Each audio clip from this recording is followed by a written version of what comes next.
We tend to think of the Middle Ages as chaotic and harsh, a time of constant uncertainty, a world of mud, plague, and brutal, arbitrary violence.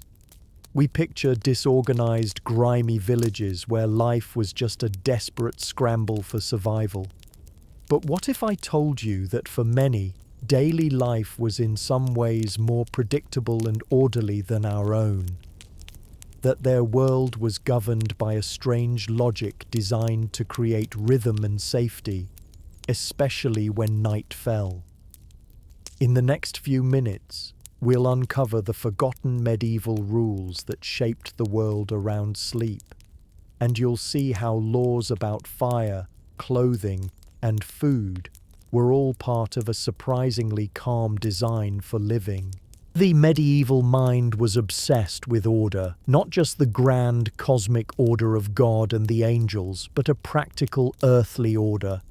In a world without our modern conveniences, without electricity, without police on every corner, without a grocery store open 24/7, predictability wasn't just a comfort, it was a survival mechanism. This drive for order manifested in a web of laws and customs that dictated the rhythm of the day. These weren't just oppressive rules from a distant king. They were the very fabric of communal life, designed to keep society from collapsing into chaos. They were threads in a complex tapestry of belief, tradition, and necessity. And nowhere is this clearer than in the intricate rules that governed the world when it was time to rest. To understand this, we have to forget our brightly lit 24-hour world and step into the deep, profound darkness of a medieval night. A darkness that was both a danger and a sanctuary. A darkness that the community sought to manage with a series of rules that, to our modern eyes, might seem bizarre. But as we'll see, they each had their own compelling logic, a logic born from the desperate need for peace and safety in a fragile world. Imagine you're in a medieval town, the sun is long gone, and the only light comes from a flickering candle or the glowing embers of the hearth in your small timber-framed house. The floor is covered in dry, flammable rushes. The roof is thatch. Every house in your tightly packed neighborhood is made of the same combustible materials. In this world, fire is both your lifeline and your greatest enemy. A single stray spark could destroy not just your home, but your entire community. Suddenly, a sound cuts through the quiet evening. It's a bell, ringing from the parish church, slow and resonant. This is the curfew bell. The word curfew comes to us from the old French phrase couvre-feu, which literally means cover fire, and that is exactly what this bell is telling you to do. At this signal, typically around 8 or 9 o'clock, every household was legally required to extinguish or cover their fires for the night. This wasn't just a friendly suggestion, it was the law, and its primary function was fire prevention. In densely packed towns, a fire that started in one home could quickly become an inferno. Medieval people knew this danger intimately, and the curfew was a collective act of self-preservation. To enforce it, watchmen patrolled the darkened streets, taverns closed, and people were expected to be indoors. But here's where we often misunderstand the curfew. It wasn't a mandate to sleep. Evidence from literature, medical texts, and legal records shows that most medieval people practiced what historians call segmented or biphasic sleep. After the curfew bell, they would go to bed for their first sleep. Then, around midnight, they would wake for an hour or two. This quiet, wakeful period, sometimes called the watch, was a normal part of the night, used for prayer, quiet chores, talking with family, or intimacy. Medical texts even advised people to change sleeping positions between their first and second sleep. Afterwards, they would return to bed for their second sleep until dawn. The curfew's logic, then, wasn't to force everyone into a single 8-hour block of sleep. It was to make the night safe enough for this natural sleep pattern to unfold peacefully. The practice was famously enforced with rigour by William the Conqueror in England, partly to prevent accidental fires, but also likely as a tool of social control, making it harder for the conquered Anglo-Saxons to gather secretly after dark. Over time, this political edge faded, but the social function remained. Darkened streets reduced the opportunity for crime and brawls. The curfew imposed a predictable communal rhythm. The ringing of the bell was the town's shared heartbeat, a signal that united everyone in a nightly ritual of shutting down. It allowed people to have their first sleep, not just because they were less afraid of their own house catching fire, but because they knew their neighbours were also observing the same discipline. It fostered a sense of communal safety that made the vulnerability of the night and its natural waking period a time of peace rather than fear. Now that the fires are covered and the town is settling into a mandated quiet, let's turn to another set of laws that governed medieval life from the moment a person woke up: sumptuary laws. These were laws designed to regulate consumption, most visibly in clothing. The idea that the government could dictate your wardrobe sounds like the height of tyranny to us. But in the medieval world, these laws were a cornerstone of social stability, contributing to the predictable rhythm of daily life in a profound way. The term sumptuary comes from the Latin word for expenditure, sumptus. At their core, these laws were about controlling extravagance, but their real purpose was to reinforce the rigid social hierarchies that defined society. In a world where most people were illiterate, your clothes were an instant, universally understood signifier of your rank. Everyone knew their station, and the law made sure they dressed the part. This created a predictable social landscape, reducing ambiguity and friction in daily interactions.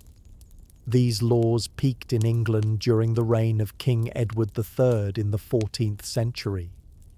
His statutes of 1336 and 1363 were incredibly specific, dividing society into categories based on rank and wealth, each with its own sartorial rulebook.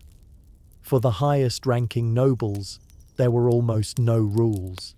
They had exclusive access to the most luxurious materials like cloth of gold, rich velvets, and ermine fur. The color purple, derived from a costly sea snail, was also their domain. This wasn't just about looking good. It was about projecting an image of unassailable, God-given authority.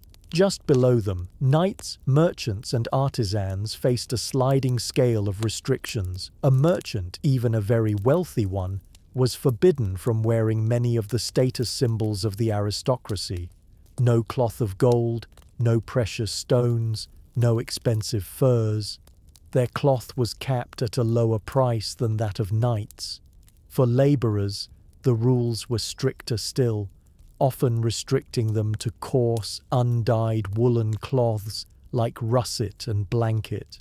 The colours themselves were policed. Common people wore the colours of the earth: browns, greys, and muted blues made from cheap, local dyes like woad, colours that also practically hid the dirt of daily labour. For women, the laws were just as specific, with their dress dictated by the rank of their fathers or husbands. Velvet and satin were off-limits to the wives and daughters of esquires and gentlemen, for example. It's easy to see these laws as purely oppressive, and in many ways they were. But they also served a deeper purpose in creating a world of instant legibility. When you walked through a medieval town, the social order was written on the bodies of the people around you. There was no confusion about who held authority and who was your social equal. This visual predictability smoothed interactions and reinforced a sense of stability. In a world that often felt on the edge of chaos, this rigid, visible order was a form of psychological comfort. It was a constant reinforcement that everyone had a place, and that this order was stable. That sense of a predictable social fabric was just as important to a peaceful night as a covered fire. We're about to explore how these principles of order extended to the medieval kitchen and marketplace. If you're finding this journey into the strange logic of the past interesting, take a moment to subscribe and hit the like button. It really helps us keep uncovering these forgotten histories. Just as laws shaped the social landscape, they also exerted a powerful influence over what and when people ate. The rhythms of the medieval diet were largely set by the Christian Church, which mandated a cycle of feasting and fasting that shaped the entire year. For about a third of the year, including every Friday, Advent and Lent, meat and often all animal products were forbidden. This religious obligation had profound practical consequences that reinforced life's predictable rhythm. The rules created a reliable weekly and seasonal pattern for the food economy. On Thursdays, butchers would be busy before the Friday fast. On Fridays, fishmongers did a roaring trade with fish that was fresh, salted, pickled, or dried. This predictable demand stabilized supply chains and helped manage resources in a world of uncertain harvests. The fasting rules were intended to teach self-restraint, but they also had a deeply practical logic. Livestock was a precious resource needed for plowing fields and providing wool. The Church's rules effectively protected these assets by drastically reducing the demand for meat for large parts of the year, preventing the overconsumption that could lead to the collapse of the agricultural system. The severity of these fasts is hard for us to imagine. During Lent, the 40 days before Easter, the rules were strictest, often meaning no meat, dairy, or eggs. The practice of eating pancakes on Shrove Tuesday is a direct relic of this time. It was the last chance to use up all the eggs and fats in the house before the long fast began. Nobles, of course, found ways to dine elegantly even on fast days, with elaborate fish dishes and expensive almond milk as a substitute for cow's milk. But even their extravagance followed the underlying rule, reinforcing the rhythm of the church calendar. The law also sometimes intervened to curb excessive consumption outside of fasting. In 1309, King Edward II issued a proclamation against outrageous consumption by nobles, a direct attempt to curb wastefulness during times of potential scarcity. These dietary laws created a shared, predictable experience for everyone from the peasant to the king. Your week had a rhythm, the austerity of a Friday fish meal, followed by the anticipation of a Sunday feast. Your year had a rhythm, the long fast of Lent, giving way to the joyous feasting of Easter. This rhythm wasn't just spiritual, it was economic and social. It shaped markets, managed resources, and provided a common structure to life. In a world of unpredictability, the rhythm of the plate was a source of profound stability. This dietary clockwork, like the curfew bell, was another mechanism for creating a calm and ordered existence, allowing people to rest, knowing their community's most vital resources were being managed in a predictable way. With the night's safety secured and the year's food supply managed, the medieval system of order extended into the most fundamental daily activity, buying food. The marketplace was the bustling heart of any town, but it was also ripe for conflict and exploitation. To ensure fairness, a web of intricate laws governed every transaction, creating a predictable and calm environment for commerce. At the center of these regulations was a concern for the common good. Authorities understood that social stability depended on people having access to essential goods at fair prices. Nowhere was this more critical than with the staple of the medieval diet, bread. To prevent fraud, many towns operated under the assize of bread and ale. First enacted in the 13th century, these laws fixed the price and quality of bread. The system was simple.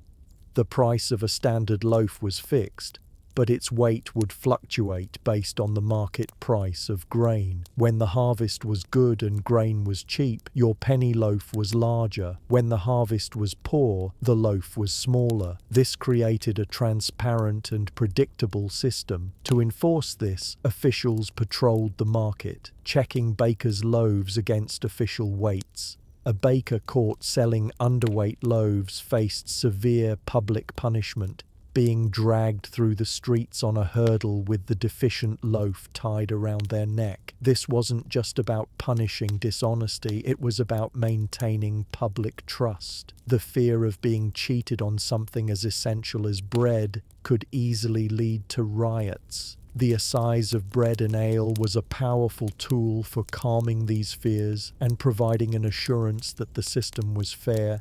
Similar regulations applied to other goods. Butchers were inspected for rotten meat and fishmongers for old fish. The very timing of markets was regulated. Practices like forestalling, buying goods before they reached the open market to drive up the price, were strictly illegal. So was regrating, reselling a product at a higher price in the same market. Guilds also played a crucial role, setting strict standards of quality for their members. All these rules contributed to a sense of calm and predictability in daily life. They removed a significant source of anxiety from the lives of ordinary people. They could go to sleep at night with greater peace of mind, trusting that the system, enforced by law and upheld by public punishment, would provide a measure of fairness in the morning.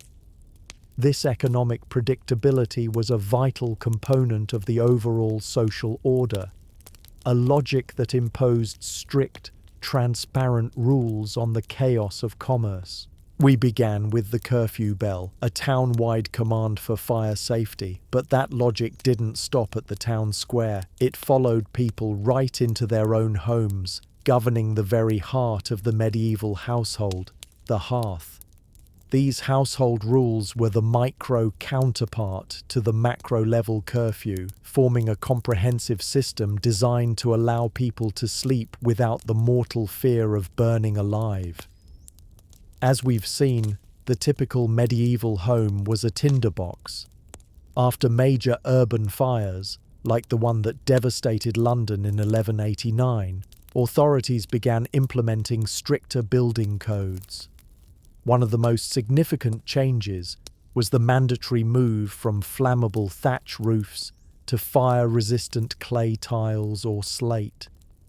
Where houses shared a wall, new regulations often required that it be built of stone to act as a fire break. Inside the home, the management of the fire was subject to strict custom. The nightly ritual of covering the embers with a curfew lid was the most important rule. Hearths were gradually moved against stone walls, and by the 14th century, chimneys became more common. However, even these posed a risk, as early ones were often built from flammable wood and plaster. By the 15th century, laws were enacted to ban timber chimneys, mandating brick or stone instead. There was also an expectation of communal vigilance. Every household was often required by law to keep a container of water outside their front door, ready to fight a fire. When the church bells rang the alarm, it was the duty of every able-bodied citizen to respond, forming bucket brigades from the nearest well or river. This system fostered a sense of shared responsibility. Your safety depended on your neighbor's diligence, and theirs on yours. These household regulations, combined with the broader curfew laws, created a multi-layered defense against the ever-present threat of fire. They shaped the architecture of towns and dictated the nightly routines of every family. The logic was clear: control the fire, and you control the greatest threat to a peaceful night. By covering the hearth, building with stone, and keeping water ready, medieval people created a domestic environment that felt secure. They could lie down in the darkness, a darkness mandated by law, and feel a sense of safety that would have been impossible otherwise. This intricate system of fire discipline was perhaps the most important piece of the strange logic that created a predictable and surprisingly calm rhythm to medieval life. So we return to the image of a chaotic, uncertain medieval world, but hopefully that image is a little different now. The world we've explored was not one of pure chaos, but one of meticulously crafted order. These rules, which can seem so strange to us, were not really laws for sleep. They were laws for survival, stability, and predictability. The curfew bell wasn't a bedtime command. It was a coordinated ritual to ensure collective safety from fire. The sumptuary laws were about creating a legible social map that made daily interactions predictable. The strict fasting rules managed precious resources, and market laws provided a public assurance against anxiety and hunger.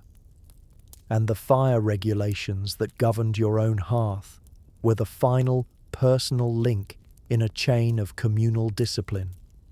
Together, these laws created a world where life, for all its hardships, followed a predictable and understandable rhythm. They built a framework of security that calmed the fundamental anxieties of a fragile world. This powerful sense of order allowed people to enter the natural, segmented sleep of the pre-industrial night, with its first and second sleeps, with a quiet mind. They were not laws designed for individual freedom as we understand it, but for communal harmony, and in that strange logic, they found a way to create a surprisingly calm and ordered world. What do you think? Could our modern 24/7 world learn anything from the medieval obsession with rhythm and routine? Let me know your thoughts in the comments below. Thank you for joining us on this journey into the medieval past. If you enjoyed uncovering the hidden logic behind these forgotten laws, please give this video a like and subscribe to our channel for more deep dives into history. And don't forget to hit the notification bell so you never miss a new exploration. Until next time, sleep well.